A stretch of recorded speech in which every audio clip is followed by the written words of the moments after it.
Hello guys and welcome back to another video, and today we are back with What If History Started Over again.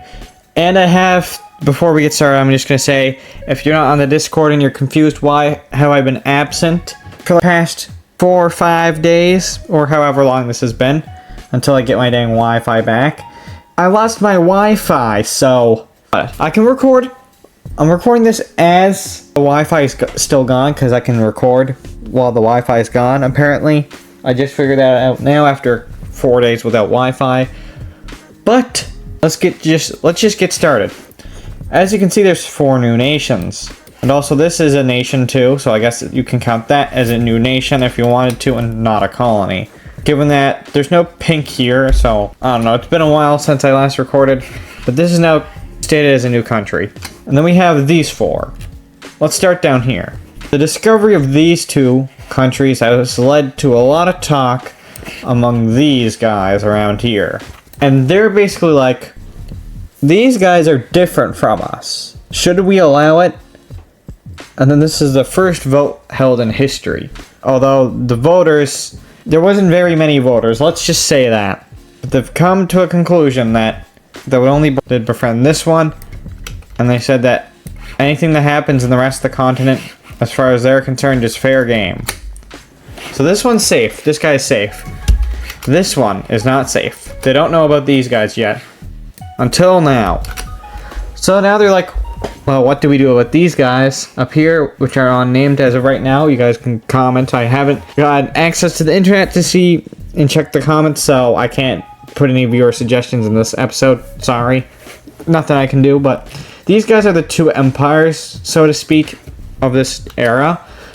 And they're like, we're gonna mess you up if you try to mess with us, so they're not gonna be messing with them.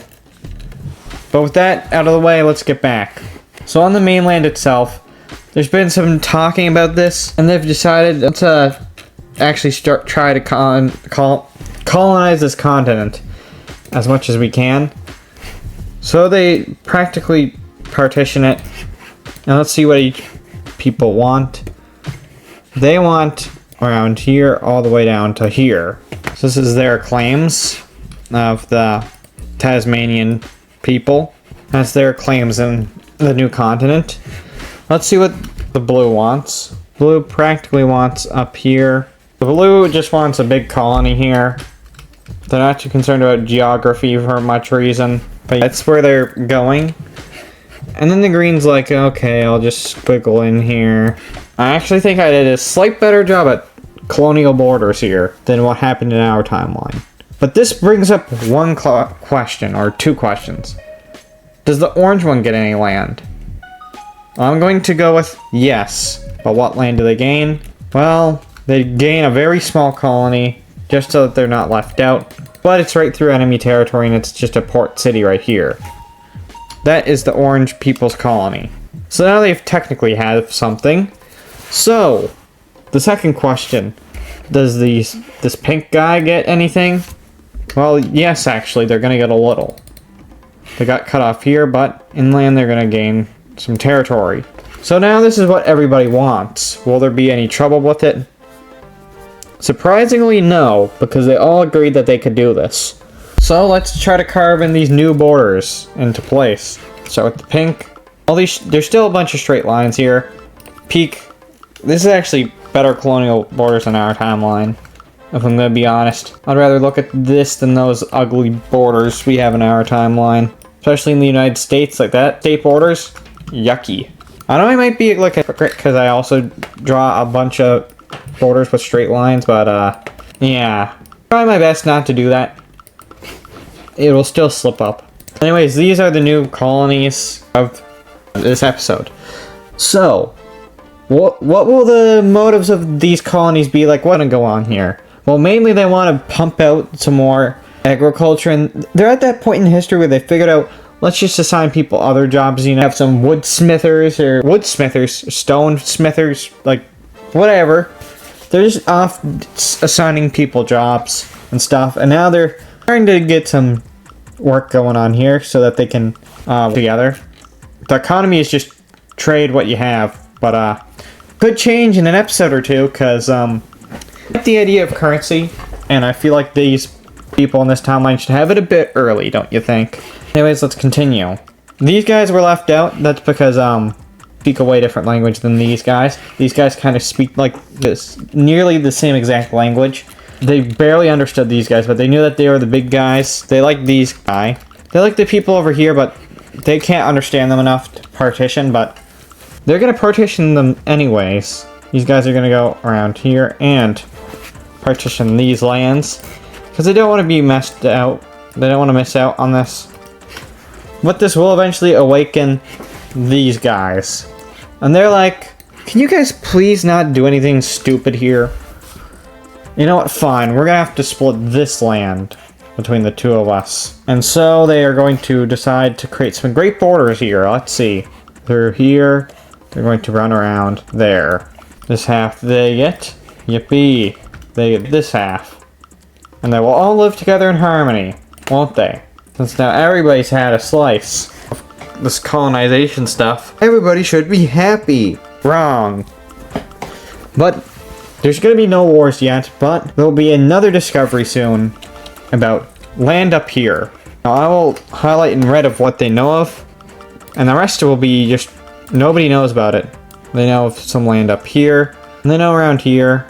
They know a little bit around here. They know there, and they know here.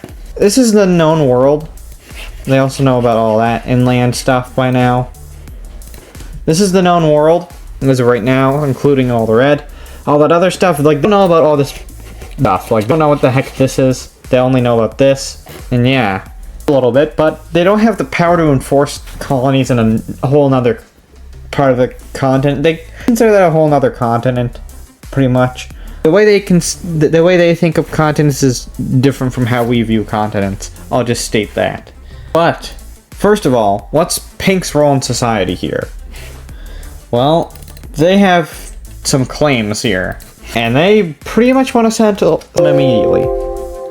First of all, they want these lands from the green people. They also want more territory up here, and yeah, that includes annexing the orange country's colony. So these overlapping claims will lead into a war. It's the first huge war, I guess you could say, when start invading the green people, which would eventually set off basically the First World War, happening super fast. It'd also declare war on them. But from here, the blue people would see opportunity and join in the war. The orange people are already declared war on, so yeah, war pretty much. All the original guys plus the pink. So this will definitely be an interesting war to cover. Let's see how it goes. We're going to obviously assume that the red team has this covered. They will wipe out this colony super fast in the new land, and they're going to build up their forces. They would have built up their forces beforehand, and they're going to start the invasion. Now there isn't many troops here, but there would be enough to at least hold a stalemate here until these guys go in, and then yeah, they're basically outnumbered. They go around the coast, and that's when that colony would fall. The new land is not really something that anybody can fortify that much. Like, the only reason these guys won is because they were partnering up. These guys probably could have fared a bit well over time, but the green, these guys around here, yeah, they that good, but they could definitely win in the short term. I'd say at least hold them off. With the red team's victories, the blue people would be like, we can't let them get any further, which would cause a huge invasion force to go in, and they basically try to march them down. These people would agree, and they'd start trying to smush them down on the old land. This would have thousands upon thousands of casualties, bringing down the world population by about 10% that we know of. There's probably other countries out there in these lands they just don't know about. But after a while, it just becomes like a stalemate. On one hand, they're winning over here, but they're also getting blocked, so they could really just get all these colonies back. At least they could get those two back, but I'd assume that the pink people up here would be able to hold them off, considering that they don't really have much of a navy. So it's basically who survives here. Now I do think in the long term that they could eventually push these guys back and eventually go down in March. This would take quite a bit of resources, but is possible. And I feel like they could actually go and do that, so they're going to do it. But up here, winning this front is not very good for them. Like, they go and do that, but then the world population would decrease by another large percentage. But, once again, they try. And a large amount of deaths later, they are finally suing for a peace deal. This is what the map looks like. Well, let's see what happens in the peace deal. With this deadly war, people should cooperate, right? Yes, actually. That's exactly what's happening here. So the green people would learn to lose these lands, and as well as the orange lose some lands as well. Like a port city, like that's too much. Which means officially that pink is getting pretty large. But what happens to the other colonies? I guess they grab like a slice, but that's all they will ever get from this peace deal. They practically got ran over if it weren't for the pink. So the green didn't lose that much, but also a pretty decent chunk of them has been demolished. The orange guys are left alive because, you know, I'll keep them alive. Why? They've been here for quite a while. So, what about these guys? We've glossed over them before in the early parts of the episode. What are they doing now? So these guys are going to form an alliance officially, and they're preparing for next episode, which is going to be them trying to take the rest of this empty part of the continent, which is now being colored in red. They want to take this for themselves. These guys, everybody else doesn't want them to take all this land, but in the next decade, they're going to have to, all these people in the old world would have to recover their population quite fast, because in the next episode, there is going to be a massive war once again. And if you made it to the end, subscribe, leave your suggestions for lore and names in the comments, and I'll see you guys in another video. Goodbye.